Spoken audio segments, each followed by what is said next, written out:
You know, I had some questions about Renan Barão coming into this fight. I didn't think he looked great in his last fight, but he looked great tonight, and so did TJ, and it was awesome. The kid was putting together combinations. He stood in the pocket.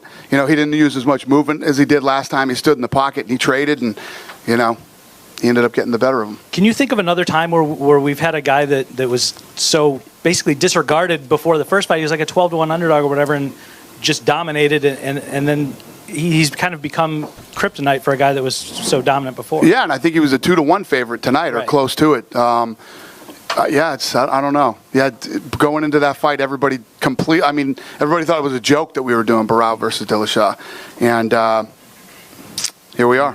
We didn't expect that out of you a year and a half ago. Mm-hmm. Did you expect that out of yourself this time around? You won all 3 rounds, but as you said, it was maybe a little bit tougher this time. But you still look pretty dominant in there.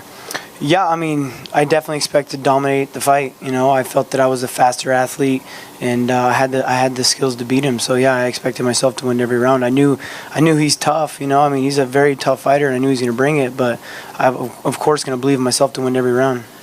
Would you say that you're the same fighter today that you were before that first fight, or did you need that first fight to put yourself over some kind of a hill to the next level? I mean, it definitely helped with my confidence. You know, that first fight against him definitely helped for me to believe in what I'm doing is the right things. You know, what I'm training is the right way. The drills that I'm doing, everything. You know, everything I'm doing is working. So it definitely helps. You looked fresh throughout. He looked like he was getting tired midway through the second round. How much do you attribute training, you know, at altitude to that for you? I mean, it helped. You know, I've always kind of had good cardio. How much I work and how professional I take this sport, and my nutrition's on point. My strength conditioning's on point. You know, I don't take any shortcuts, so I'm always going to be in shape. I mean, altitude helped. You know, it was hard to deal with when I first got up there. You know, I didn't realize how hard it was going to be to deal with the altitude. I split my camp up half and half, I did more of it in the beginning in Sacramento, and then we did more towards the end in Denver because of dealing with the altitude.